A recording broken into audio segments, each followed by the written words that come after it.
sounds like a story to me, some crazy fable that you would not believe. Welcome to the Avram Davidson universe, where we listen to some of the greatest stories ever written, adored by Ursula Le Guin, Neil Gaiman, Leonard Nimoy, Ray Bradbury, and Stephen King. Enjoy classic tales such as Are All the Seas with Oysters, The Golem, Sources of the Nile, and many others. Hey everybody, welcome to this episode of the Avram Davidson universe. As always, super excited. A few bits of housekeeping. We have new audiobooks available on audio. We have new books available on Amazon. Join the fan club, write some nice reviews. If you think you'd be a good guest, reach out and let us know. We're always looking for volunteers. I'm especially interested in folks who know how to use KDP. I'm always looking for proofreaders. And one of the new ideas I've had is creating an Avram Davidson universe timeline. So if you know Avram Davidson inside and out and you want to brainstorm with me and create a timeline of the Avram Davidson universe, let me know. It's a fun project I'm thinking about working on. Today's guest is Bridget Kimsey. Sometimes you just find a really interesting Avram Davidson fan, and that's Bridget. She's a healer and author. She's a registered member of the Lenape tribe of Indians. And today we're going to be listening to Traveler from an Antique Land. It was originally published in Ellery, Queens Mystery Magazine in September of 1961. And with that, we bring you Bridget. Looking forward to this episode. Bridget, it's so nice to meet you in person. Hi, how are you, Seth? Good to meet you as well. It's so nice to talk to you last time on the phone, but to meet you in person, great. Absolutely. Well, yeah, I mean, I'm excited to have you today. And I guess the first question is, how did you first discover Avram Davidson? Yeah, that's a really interesting story. So my grandfather was a science fiction writer and really into science fiction work, as well as, was a journalist and was in the war. But he had tons of books everywhere. So this was in Montana, and he had his winter home in Butte, Montana, and his summer home in the cabin on the woods in Kalispell. So in the cabin, there were all these science fiction books, and Avram's was one of those books. And honestly, it was the pictures and some of the wording, and it was a little advanced for an 8-9-year-old brain. But it was still, but there were phrases that were just like, oh, I get it. Like it was very visual, and I'm a very visual person. So that was how I was introduced. Mm-hmm. And over the years, I mean, do you have a favorite story? I was thinking about that because I remember when I lived in Mallorca, Spain, in the little town of Dea, which has a lot of artists and authors and thinkers. The books would sometimes appear in different people's libraries in their homes or private parties. So, and it was such an interesting name. I remember looking at the Phoenix, and that really was a pull. But until we met and got to talking, I hadn't thought of his work or really gotten into it. But what I've always loved historical fiction. That's always been a draw to me. And then science fiction was something that became more of a draw later on.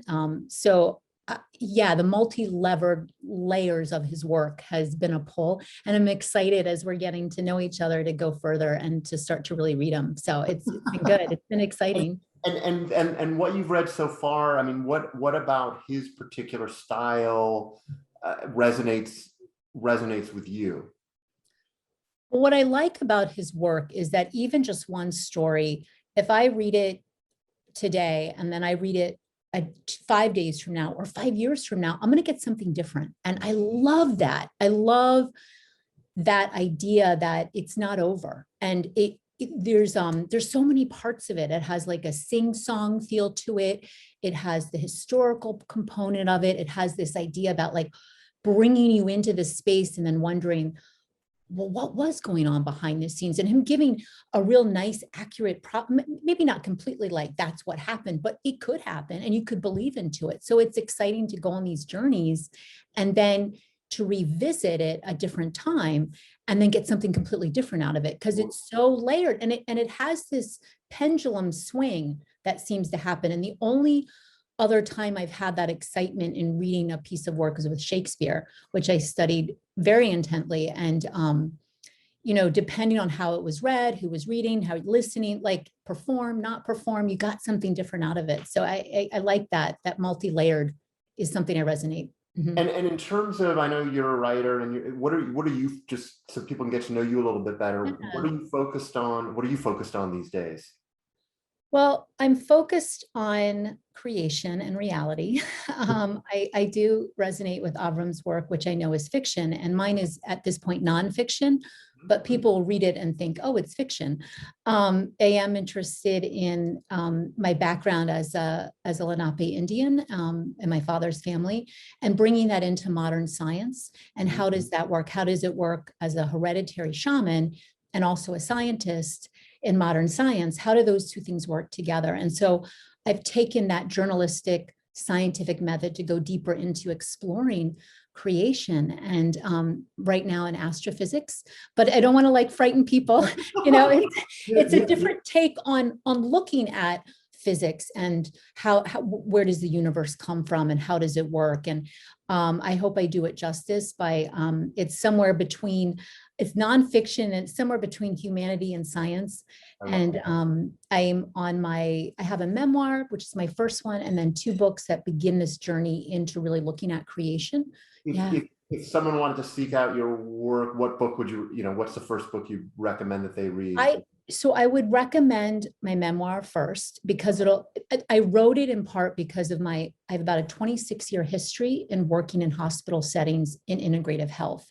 Okay. And doctors would say to me, oh, the person's in a coma, go do your magic, please help us. And I was like, it's not magic, it's based in physics and I can prove it. And they'd be like, And it became an outlet to describe the process. Now, if someone is saying, I just want to get into black holes and understanding more about that, or, they could definitely start with the first one, which is A Shaman's Perspective, Origin of Our Universe. Okay. But I always say, if people are up for it, to get to know what I'm doing and hopefully see the efficacy in it and how I secure this information. I think, again, like with Avram, really doing that research before you go into exploring your own voice, the knowledge that you want to bring forth. So I hope people enjoy it, and they can find it on Amazon under my name or be in touch with me directly. Great. I recommend one of the stories. I wish in some ways that I'd met you earlier, Or the Grasses Grow. Oh, okay. It's an amazing story that Avram wrote. I'll get you a copy, and it's actually it's on. There's a podcast that I did, so it's available for you to listen to or to read. So I definitely would recommend that. Oh, okay. But before I'd say we should just get into a traveler from an antique land, and then talk about the story. You ready? I'm ready. Let's do it. Let's do it. Traveler from an Antique Land. I met a traveller from an antique land, who said, 2 vast and trunkless legs of stone stand in the desert. Near them on the sand, half sunk, a shattered visage lies, whose frown and wrinkled lip and sneer of cold command tell that its sculptor well those passions read, which yet survive, stamped on these lifeless things, the hand that mocked them and the heart that fed. And on the pedestal these words appear. My name is Ozymandias, King of Kings. Look on my works, ye mighty, and despair. Nothing beside remains. Round the decay of that colossal wreck, boundless and bare, the lone and level sands stretch far away. Shelley, Ozymandias. It was in April 1822, on the 3rd day after his friend had sailed off into a lead-grey, oil-smooth sea only a few hours before the storm broke, that Tregareth, fearing the worst, made his way to Lord Griffin's villa to consult with him. Was not Griffin the nominal head of the English literati hereabouts? The time was past noon. Griffin had already had his cup of strong green tea, and was lunching on the invariable biscuit and soda water as he lay abed. He looked up when the tall figure entered, long black hair in disarray, striking his fist into palm. "Surely there is some news, Tregareth," Griffin said. "Are they safe? Have they been found?" Tregareth shook his head. "I have no news, my lord," he said, trying to mask his agitation with formality. "Every vessel putting into Leghorn has been questioned, but there has been no sign of the sea sprite, of Shadwell or Wilson or the ship's boy. I thought that you might have had a letter, or at least a note from their wives at the Villa Grande saying that they had arrived." "I have had nothing," Griffin cried. "Fulk Grant has heard no word either. He blames himself, poor fellow. It was to welcome me and get me settled that they sailed to Leghorn, he says." "Oh, God, Tregareth," Griffin moaned, covering his fat, pale face with a trembling hand. "They have been drowned. They have surely been drowned." Tregareth, looking away from him, turning his gaze out of the window to the hot, sandy plain, said sturdily, "It does not follow, my lord. Not at all.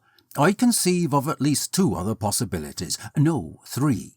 First, they may have been carried away off course, to Elba, perhaps, or even to Corsica or Sardinia. Second, assuming the vessel did come to harm, which heaven forbid, though she was cranky and frisky, there were so many other craft at sea that evening."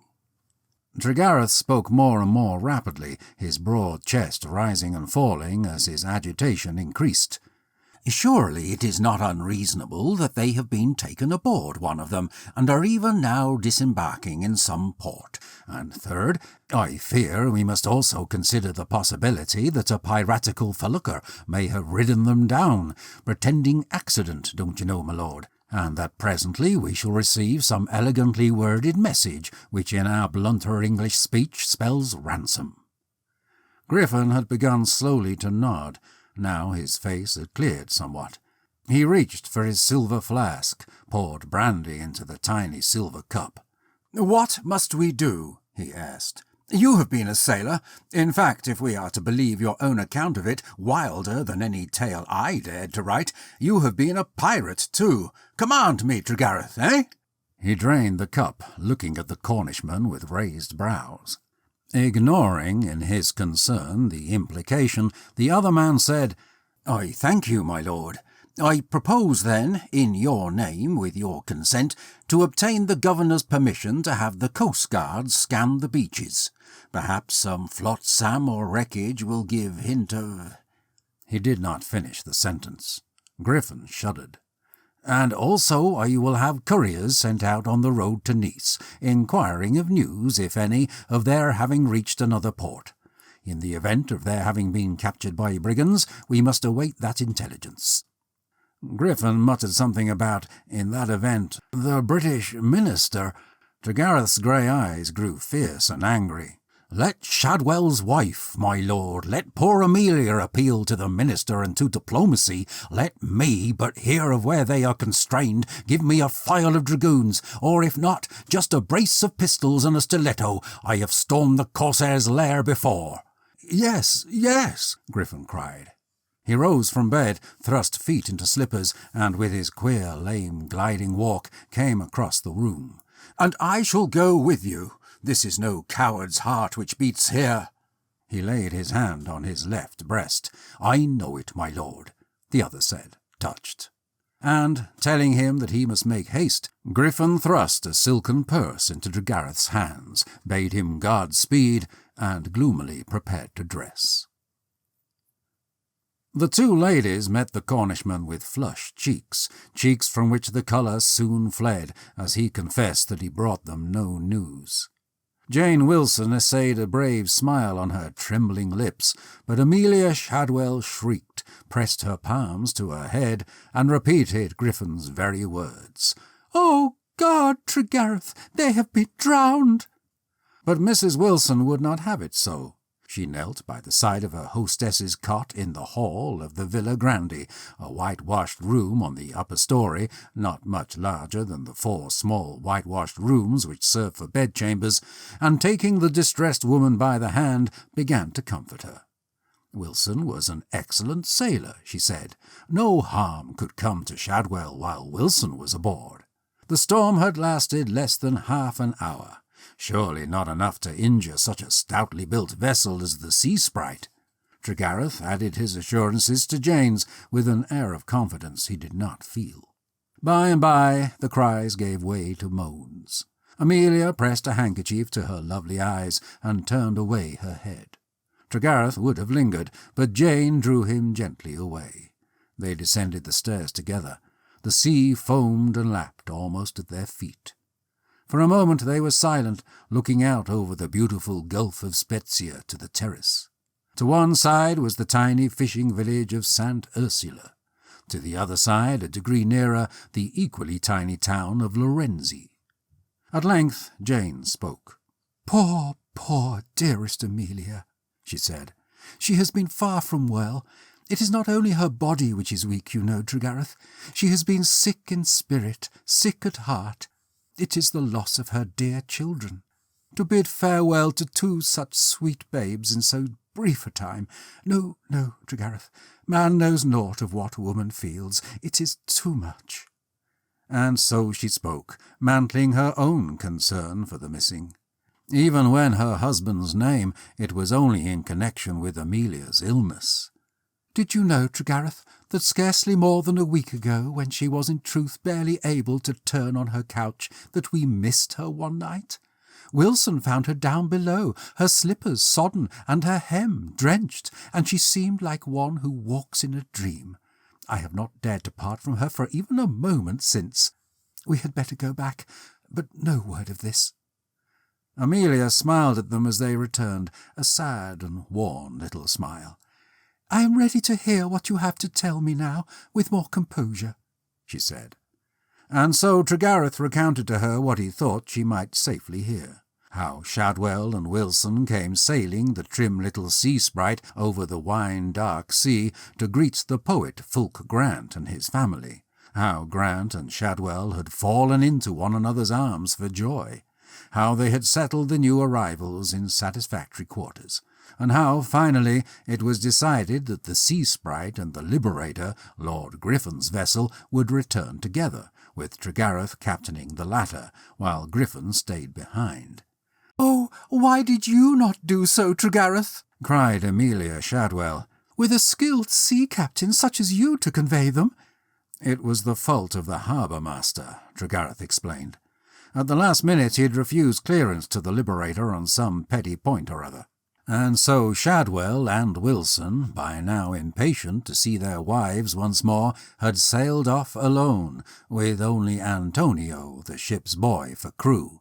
Not for worlds would he have told her of his fears, of Wilson's being, for all his wife's pride, but a gentleman's sailor, of how awkwardly Shadwell handled the craft, of what others had said. "Crank as an eggshell, and too much sail for those 2 sticks of masts," remarked the master of a Yankee ship, spitting tobacco. "She looks like a bundle of chips going to the fire."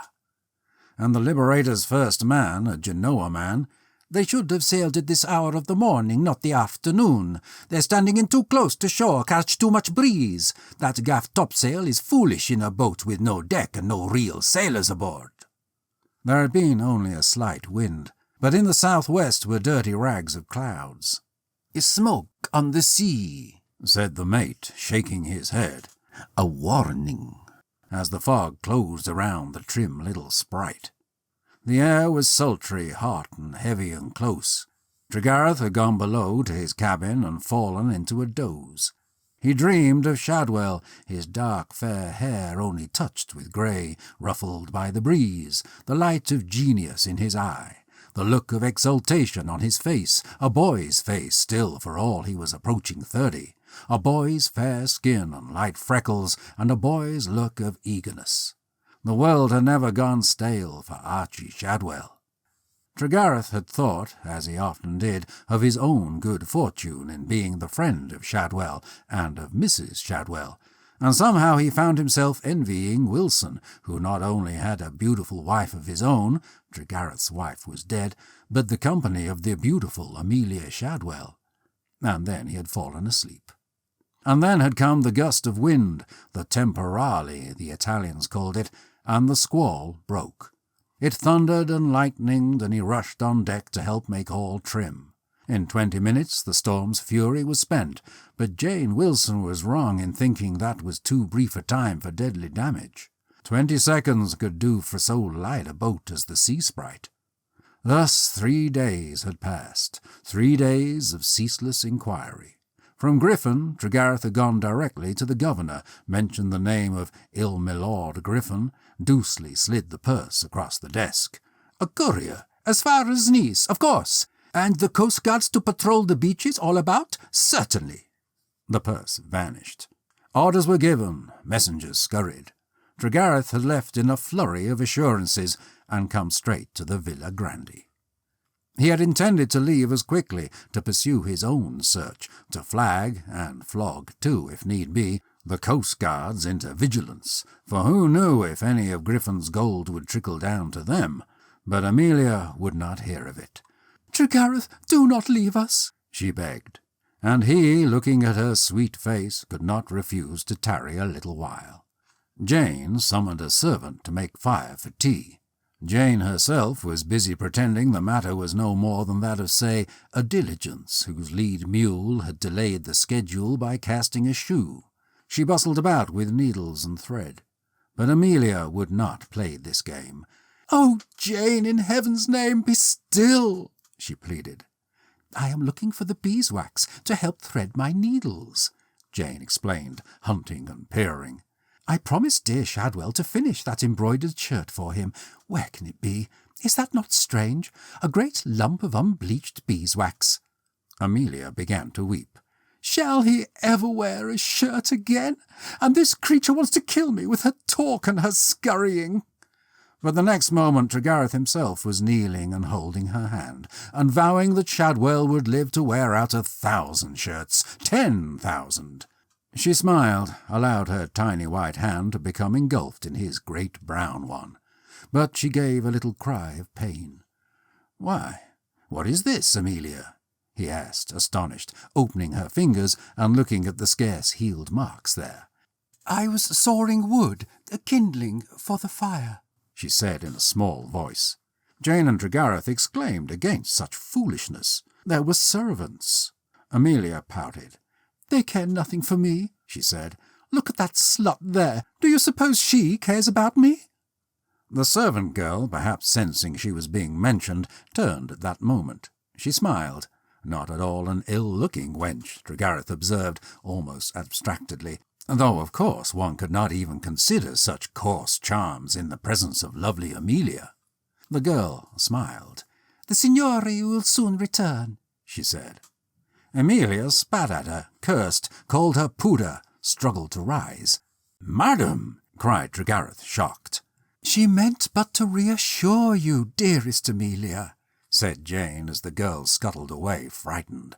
"She did not mean to. She meant to scorn me. Does she think I am blind? Does everyone think I am blind? Do you, Jane?"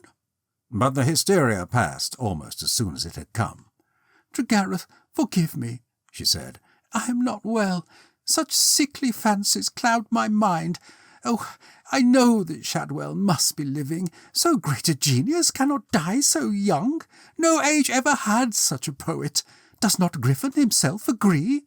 Was he not proud to have the little ship named after his own poem? Oh, I little thought, the day he carved his initials in her mainmast, that she would give her so much grief. I have had such presentiments of evil, such a sense of oppression that I have not felt for years, not since poor Henrietta." Tregarth felt the little hairs rise on his neck. Never before had he heard the name of Shadwell's first wife mentioned in this house. It seemed, he scarcely knew why, it seemed dreadful to hear it now on Amelia's lips, on Amelia's smiling lips. "Do you believe she drowned herself?" she asked. He could only stammer. "There are those who say—" Amelia paused. "No one says—" began Jane. But the sick woman smiled and shook her head. "Everyone knows of Shadwell and me, how we eloped while he was still a married man," she said dreamily. "Everyone knows that only Henrietta's death set us both free to marry. Everyone knows of Shadwell and Clara Claiborne, she continued. First she bore Griffin's illegitimate child, then she bore Shadwell's. Everyone knows. Her accusing eyes met those of Jane, who stood by, her face showing her pain. But only you and I, Jane, know... And she seemed to fall into a reverie. Then she chuckled. So pleased were they to have this sign of her mind passing to anything which had power to please her, whatever it might be, that they beamed. Do you remember, Jane, your first night here? Were you listening? How Wilson said, "To think that my wife and I are privileged to be guests under a roof which shelters two such rare geniuses, Archie, the author of that exquisite poem Deucalion, and Amelia, the author of the great novel Königsmarck. Do you remember, Jane, what Shadwell said?" "I did not hear, dear Amelia. What did he say?" "He said, 'Königsmarck! Ha ha!'" For days Tregareth rode the shores, scanning the waves, the scent of the salt sea never out of his nostrils. Some few bits of flotsam from the sea sprite had come ashore, but this was not proof positive. However, he no longer had doubts. He drove himself unrelenting in his quest. Not only grief for his friends spurred him on now, but guilt as well. "You have travelled so far, Tregareth," Amelia had said to him. "You are yourself that traveller from an antique land who brought back word of Ozymandias. In the East, of which you are so much enamoured, and of which you have made me so much enamoured, do they have love there, as we know it, or only lust?" Tregareth had considered throwing back his head. After a moment he said, "In the East they have that which is stronger than either love or lust. In the East they have passion." She considered this. She nodded. "Yes," she had said, "for love may fade, and lust must ever repel. Passion. Do not think that our English blood is too thin and cold for passion, Tregareth." Now he asked himself again and again, spurring through the sand, was it covetousness to desire a man's wife for your own, if the man were dead? Would not Shadwell himself have laughed at such squeamishness? Would not Griffin? He almost did not see the coastguard until the man called out to him. When he did see and reined his horse, he still did not imagine. Then the man gestured, and Tregareth looked. And there, on the margin of the sea, he saw him. "There is no doubt of it being Shadwell, I suppose?" Griffin asked. Tregareth shook his head. "None. Shadwell's clothes and Shadwell's hair. In one pocket Shadwell's copy of Hesiod, and in another his copy of Blake." Griffin shuddered. He looked at a letter which he held in his hand. "From Amelia," he said. He began to read. "You have heard me tell that my grandmother, a Scotswoman, was reputed to have been fey, and to have visualized the prince's defeat at Culloden before it happened. I, too, at times have had presentiments of future misfortunes. I had them at the time of poor Henrietta's death. But never so strong as during this springtime did I feel the burden. The landscape and seascape I saw seemed not of this earth. My mind wandered so as if enchanted, and oft-times I was not sure, and still am not sure, if the things I saw and did were real, or were the products of an ensorcelled mind, musing on ancient wrongs, and all the time the waves murmuring, 'Doom, doom, doom.'" They were silent. "What shall be done with the body?" Griffin asked. "The nearest Protestant cemetery is in Rome." Tregareth said, "Shadwell, a Protestant? If ever there lived a man who was a pagan in whole heart, body, and soul. Besides, in this weather it is out of the question to convey the corpse to Rome." Distressed, almost petulant, Griffin flung out his fat hands. "But what shall we do?" he cried. "He was a pagan," said Tregareth, "and shall have a pagan funeral. The Greeks knew how, and I have seen it done in India." Griffin began to quiver. He reached for the silver flask. The widow received the tragic news with an agony of tears. Presently she recovered somewhat and said, I knew it would be so. I have had no other thought. Now he is young forever. Now," her voice trembled and fell, "mine forever." They parted with a gentle embrace, she accepting Tregareth's counsel not to attend the immediate funeral. Later, he said, when a second interment would be held at Rome, if she felt stronger. Tregareth's emotions as he rode back were mixed. In great measure, his activity on Shadwell's behalf had absorbed the grief he would otherwise now be experiencing at Shadwell's death. Moreover, thoughts he had earlier suppressed rose now and had their will. Had there not been in Shadwell's friendship for him some measure of condescension? Had Shadwell not indicated from time to time, though less openly than Griffin, a lack of complete belief in the stories Tregareth told of his youth in Nelson's navy and his adventurous career as the consort of buccaneers in India? But, sharpest of all, Shadwell was dead, and he, Tregareth, was alive. It was dreadful about the former, but it was impossible not to feel gratitude and joy in the latter. As he rode between the forest and the sea, Tregareth felt the keenness of delight in the fact that he lived and could experience all the rich pleasures of the living world. The body had come ashore near a place called Via Vecchio. A small crowd had gathered, but the dragoons scarcely needed to hold them back. The people looked on, half fascinated, half horrified at the strange scene, and kept crossing themselves. Tregareth was in full, undisputed charge. "I might have spared myself the trouble of bringing wood," he said. "See, not only is the forest there full of fallen timber, but here are all these broken spars and planks cast up upon the shore." He gave directions in loud and resonant tones. The workmen dared not resist, though they looked as if they would have mightily liked to. A pyre was soon built up, and the body lifted onto it. Tregareth heaped on more wood. One piece he glanced at, put it under his arm. Griffin was pale and ill at ease, but gentle little Fulk Grant did not even trust himself to stand, and remained sitting in the carriage. "I think all is ready," Tregareth said. He cleared his throat. Hats came off in the crowd. "Surely Shadwell's shade is watching us," he said, "as we prepare to bid farewell to his clay. Behold the verdant islands floating on the azure sea he loved so much, and which he took to his final embrace. Behold the ruined castles of the antiquity, whose praises he sang in incomparable numbers, for the numbers came. Behold the snowy bosoms of the ever-lofty mountain peaks. All these Shadwell loved. Shadwell! Varley!" He poured over the body a quantity of wine and oil, then took the waiting torch and thrust it under the pyre. The wood was tinder dry and flared up directly. "Varley Shadwell!" Tregareth cried again.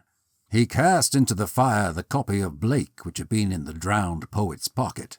He tossed on a handful of salt, and the yellow flames glistened and quivered as they licked it up.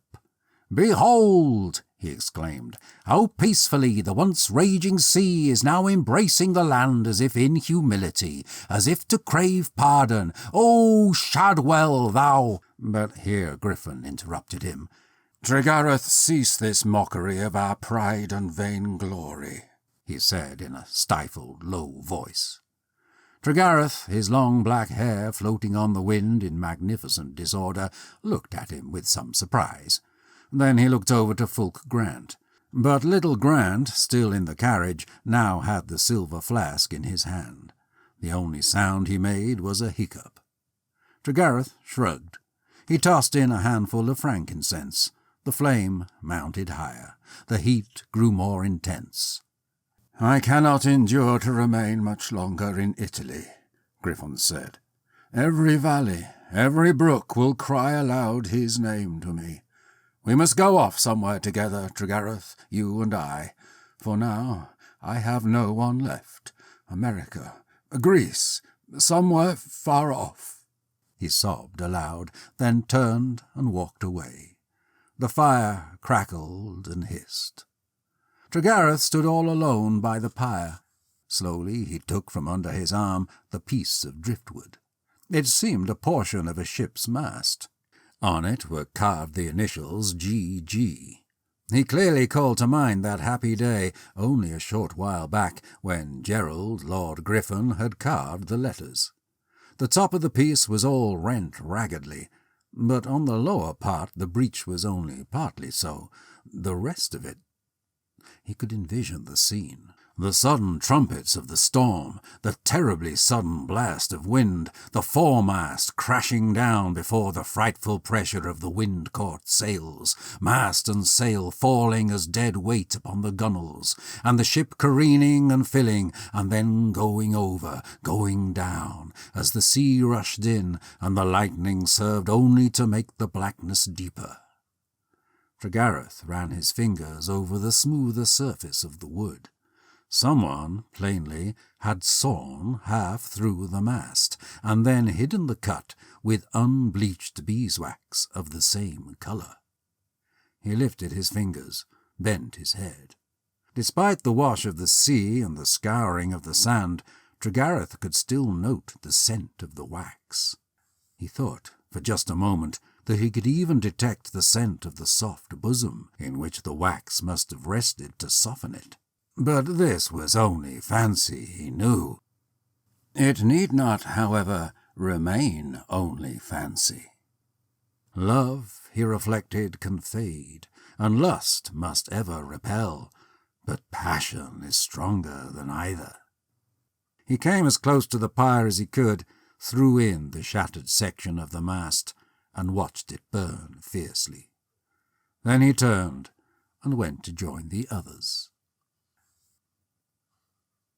Afterward, to Traveller from an Antique Land.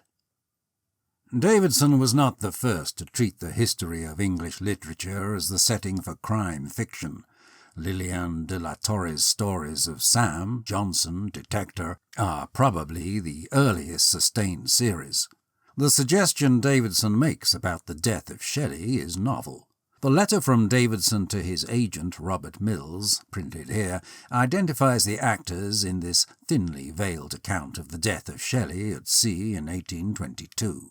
Perhaps the most accurate portrait is that of the unsavoury Trelawney, Tregareth, who is notorious as the designer of Shelley's sailboat and the man who found Byron a doctor in his final illness.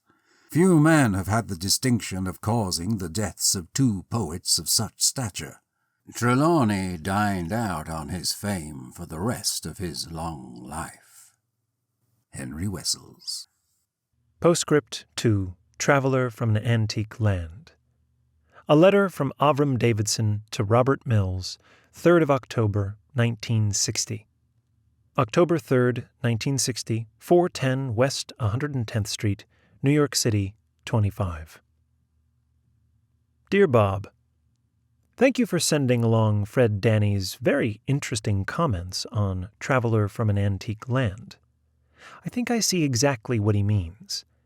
Some of the changes he suggests have been already made. Others I shall make. For instance, forget actual names of towns I call St. Ursula and Lorenzi, if other volume was really Sophocles, so change to Hesiod. The cities of Nice and Rome are, of course, both fictitious. The letter from Mary/Amelia is from an original.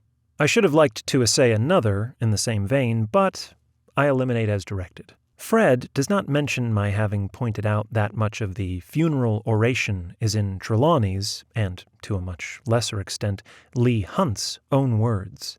I guess he simply forgot, and, as I am sure he does not want it to stand so, I have paraphrased. I am sure I do not know what he means about asking me not to play any tricks or try to fool him. The ox knoweth his stall, and the ass his master's crib. On second thought, I will try to compose another Mary/Amelia letter. If not desired, it may be eliminated, so that this part of page 12 would then read simply, Griffin shuddered. They were silent. The date I supply, as directed on page 1, is the actual one. If this is not what was wanted, it may safely be changed to, say, 5 years before or after. I trust these revisions will do the trick. I did not feel up to retyping the whole MS a third time. Yours, Avram Davidson. What'd you think? Oh man, that plot twist. Wow. There's so many like layers. Again, like what I was talking about, those layers, and the visual imagery. And I find the short story form just so hard to do well. And when it's done well, it looks effortless, like a ballet dancer. It just looks brilliant. And I can feel the crafting and hear the, read the crafting happening, but it's not like glaringly obvious. I was not expecting the end, nor the historical reference. It was wonderful to be drawn in, to not be hit over the head like this is what's happening. Hence I'm wearing, like, I thought of it like I'm wearing the wine dark red sea, I love that. I love that. Like, that's one of my favorite. He says that in that, or he, in that part when they're journeying in the dark red wine sea. I just think that was awesome. I mean, for me, the character of he calls him Tregareth, Yes. but is actually Trelawney. I mean, from a historical perspective, Trelawney seems like wow, this is someone that I need to learn more about. I mean, I want to find out as much about this guy. What an interesting person. And certainly, as I always do with Avram's work, I went way askew from the story and started researching Trelawney because he is fascinating. Oh wow. Oh yeah. No, I was not expecting the ending at all. That was a plot twist. Anything else that made the story particularly special to you? I mean, if you had to just, a minute or so, just kind of what made the story so special? It's like, I don't want to say it's effortless because I know it takes effort to know what to take out and what to keep in.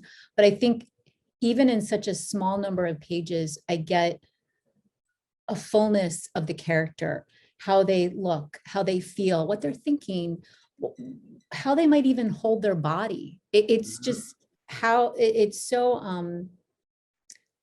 it makes me, it makes me want to like read it or listen to it again. Like because I feel like it gets something different again, as I said, each time. And just the strong visualization, drawing in and just sort of going along, when you're reading and you kind of forget that you're reading, like you're just sort of there in it. That's what it does for me.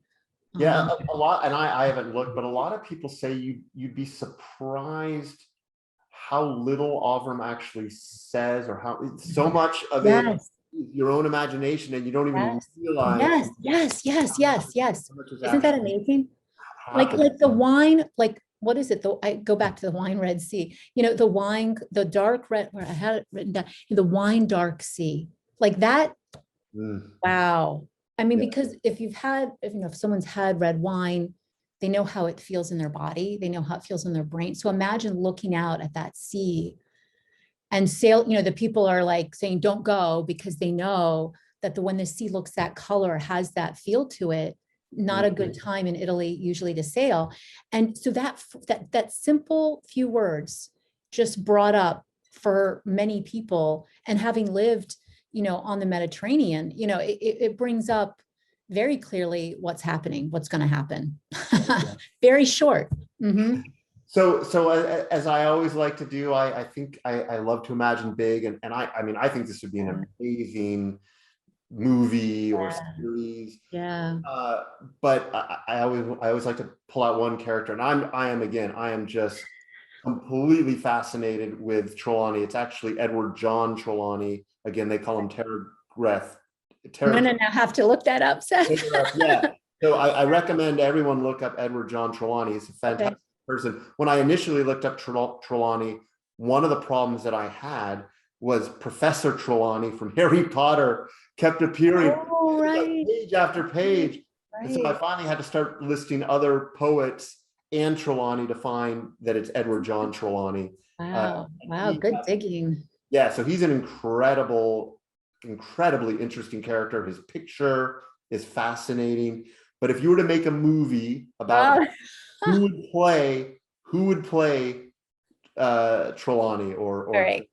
I had a few ideas here. I went, well, see, I remember there's this movie, or it was like sequence of movies, you know how they do on Netflix or HBO now, called The Undoing with Hugh Grant. I don't know if you saw that. And so Hugh Grant, we think of as this one character, but he turns out to be, not to be a spoiler, this very villainous, like deeply twist, like something's not right, but he gets, like, he's very charming, he gets away with things, he knows how to work the system.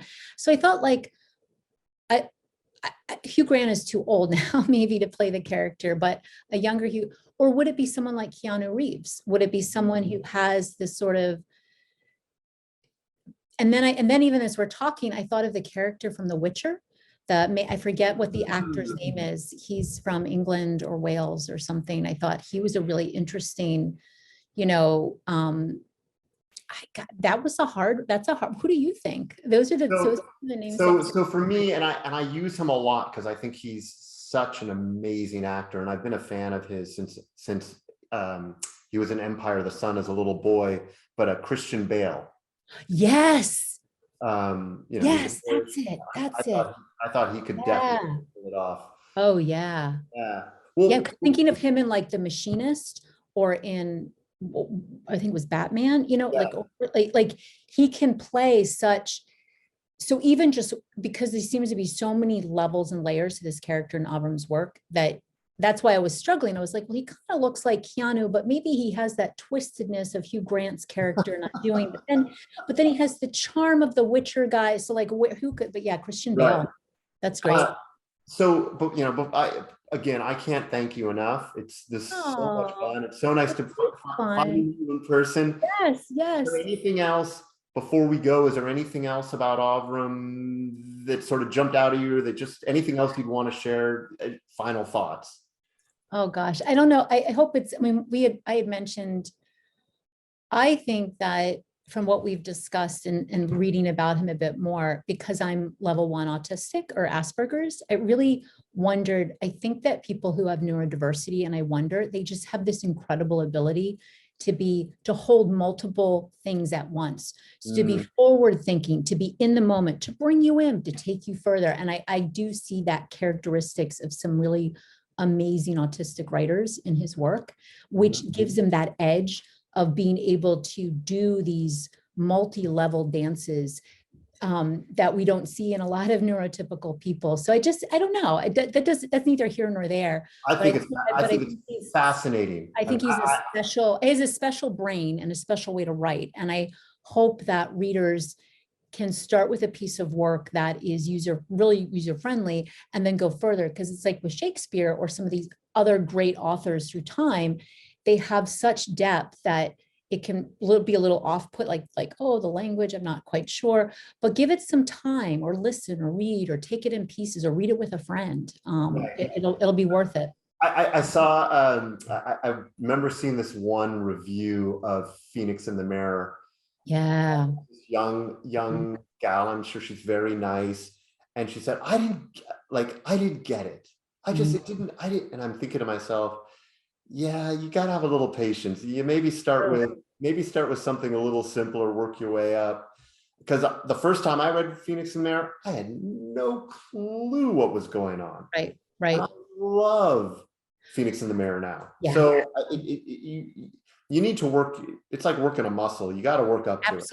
Absolutely. And someone can take their time with it. You know, you could read, also reading with a friend, or just taking a few sentences. It's thick work, and it's well nourishing, I think, for the soul and the brain. But you know, I think Shakespeare is a great example from a high school perspective. If you just handed a high school student and said, "Hey, read this," with no experience, and they just read Shakespeare, like, I can't even get through the first paragraph. Right. But when you have an opportunity to interpret it and see what's really going on, you go, yes, it's phenomenal. It's one can go on and on, but I think that what we're looking at with Avram is something that stands the test of time, and that can be a companion as one ages, so that something pulled that to me when I was a child. Now, I couldn't quite understand, but I could see little phrases and it kind of like was like, oh, that's really cool. Oh, that is true. I like that. What is that? And now that I'm older and I have more literature experience, I can really appreciate and sort of not always have to get it in one shot and then go back. So I think he has something for where anyone is. And I think that celebrating, because I still think of him as a modern author, you know, compared to like the 1500s or something, you know, but I think that and I think also having the way that people's brains work and how we view the world is really important to incorporate and not just go with the typical science fiction or typical, you know, and that's sort of what I struggle with my work is like, no, it isn't your typical physics, you know, exploration. And it's not a new age book. It's somewhere, it's a history lesson and it's an opening to our future. So I think that happens with his work too, for sure. Bridget, I cannot thank you enough. Oh, thanks, Seth. Always nice to talk. Yeah, let's stay in touch. Maybe do it again in the future. And absolutely. I thank you. Thank you. Thank you. Be well, everyone. Take care. God only knows. It sounds like a story to me. Some crazy fable.